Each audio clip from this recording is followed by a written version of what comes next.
ពិតជាមិនខ្មាស់ឈ្មោះជីវីនារីមែនការកោតសរសើររបស់ខ្ញុំចំពោះអ្នកគឺប្រៀបដូចជាទឹកទន្លេដែលហូរមិនចេះដាច់ពិន្ទុបេះដូងរបស់យ៉ាន់វ៉ាស៊ុងបុក5ពិន្ទុបេះដូងបច្ចុប្បន្ន35កុំសរសើរខ្ញុំបែបនេះអីទោះបីជាអ្នកសរសើរខ្ញុំក៏ដោយខ្ញុំមិនលើកលែងឲ្យអ្នកដែរនិយាយអីបែបហ្នឹងអ្វីដែលខ្ញុំនិយាយគឺសុទ្ធតែជាការដែលខ្ញុំអាចហៅអ្នកថាបងស្រីបានគឺជាសំណាងដែលខ្ញុំសន្សំទុកតាំងពី3ជាតិមុនមកម្លេះនេះគឺជាអ្វីដែលខ្ញុំប្រាថ្នាចង់បានសប្បាយចិត្តរកអ្វីប្រៀបមិនបានផងពិន្ទុបេះដូងរបស់យ៉ាន់វ៉ាស៊ុងបុក5ពិន្ទុបេះដូងបច្ចុប្បន្ន40មនុស្សស្រីសម័យបុរាណពិតជាងាយបោកមែនពិន្ទុបេះដូងរបស់ស៊ូឆេននៅតែដកអំពៃនៅឡើយតែស្ករគ្រាប់និងសម្ដីផ្អែមល្ហែមបោកបានដល់40ក្នុងរយៈពេលតែមួយថ្ងៃទទួលបានឱកាសចាប់ឆ្នោត2ដងទៀតហើយអ្នកនាងវូហ្សេដល់វេនខ្ញុំហើយអូយ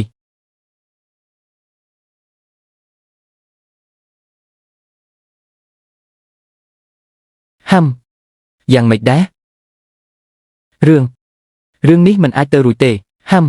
ពិន្ទុបេះដូងរបស់យ៉ាន់វ៉ាស៊ុងបុក10ពិន្ទុបេះដូងបច្ចុប្បន្ន50អ្នកតើអ្នកធ្វើវាបានដោយរបៀបណាកាលខ្ញុំអាយុ3ឆ្នាំបងប្រុសខ្ញុំហាត់ដាវយ៉ាងខ្លាំងអស់1ខែខ្ញុំគ្រាន់តែក្រឡេកមើលបន្តិចក៏ចេះចាំអស់បាត់ទៅហើយ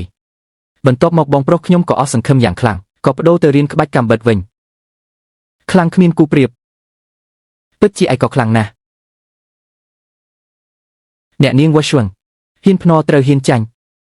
ពិន្ទុបេះដូងរបស់យ៉ាន់វ៉ាស៊ុងបុក10ពិន្ទុបេះដូងបច្ចុប្បន្ន60មកលើកដាច់អាយ៉ាថែមមួយចានទៀតមកមួយចានទៀតបងធំមិនស្រួលហើយបងបីគាត់មានរឿងហើយអាយ៉ាភ័យអីម្លេះនិយាយឲ្យចាំមើលបងប្អូនដែលចុះភ្នំជាមួយបងបីទើបតែត្រឡប់មកវិញគេនិយាយថាបងបីត្រូវបានគេធ្វើស៊ីនៅភូមិផេលិងហើយអាចឆ្កែណាមួយហ៊ានណាស់ដែលចង់មកប៉ះប្អូនប្រុសរបស់អញតើអ្នកណាជាអ្នកធ្វើវាទៅតាមរកអ្នកដែលចេញទៅធ្វើការជាមួយមេធំទី3នៅថ្ងៃនេះមកវិញឲ្យអស់បាត់ពិតមែនហើយ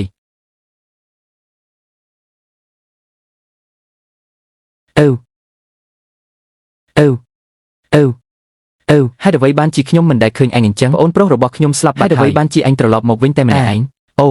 លោកមេធំសូមជម្រាបសួរខ្ញុំទើបតែបានមកតាមបម្រើមេធំទី3កាលពីម្សិលមិញនៅពេលនោះខ្ញុំដើរតាមពីក្រោយមេធំទី3ពេលឃើញថាស្ថានភាពមិនសូវស្រួលខ្ញុំក៏ប្រញាប់ប្រាប់ឲ្យមេធំទី3រត់ទៅមុនមិននឹកស្មានថាមេធំទី3ឃើញខ្ញុំរងរបួសធ្ងន់ក៏ត្រឡប់មកវិញដើម្បីប្រយុទ្ធជាមួយខ្ញុំចុងក្រោយជាអកុសលគាត់ត្រូវបានសម្លាប់ដោយ Yang Dacian នៃភូមិ Pelling ប្រយុទ្ធជាមួយគ្នាអីតើពេលណាទៅដែលប្អូនប្រុសរបស់ខ្ញុំចេះស្មោះត្រង់ដល់ថ្នាក់ហ្នឹងជាធម្មតាគេគឺជាអ្នកដែលរត់យករួចខ្លួនមុនគេបង្អស់បងធំបងអង្គសិនសម្ដីរបស់មនុស្សម្នាក់នេះហាក់ដូចជាមានអ្វីចម្លែកគេនិយាយឲ្យចប់សិនទៅម្យ៉ាងទៀតយ៉ាន់វ៉ាស៊ុងគឺជាមុខជំនួញដែលមានតម្លៃរាប់ម៉ឺនដំឡឹងមិនអាចបណ្ដោយឲ្យគេរត់រួចបានឡើយអូហាមុនពេលមេធំទី3ស្លាប់គាត់បានកាន់ដៃខ្ញុំយ៉ាងណែនហើយប្រាប់ឲ្យខ្ញុំមកនាំពាក្យជូនលោកនៅពេលភ្លឺគឺត្រូវតែឲ្យលោកជួយសងសឹកជំនួសគាត់ឲ្យបាន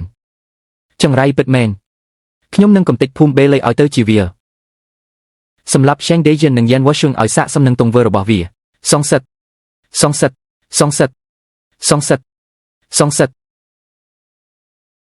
មនុស្សអាក្រក់ឯងបន្តិចទៀតពេលជួបបងស្រី Won Ru ត្រូវតែធ្វើខ្លួនឲ្យធម្មតាកុំឲ្យពួកគេមើលឃើញពីចំណុចសង្ស័យឲ្យសោះបើមិនអញ្ចឹងទេខ្ញុំមិនដឹងយកមុខទៅទុកឯណាទេកុំបារម្ភអីខ្ញុំ Yang Dacian កើតមកមានដងខាងសម្ដែងស្រាប់ហើយផ្ទុយទៅវិញតើនាងមានរឿងអីដែរឬទេ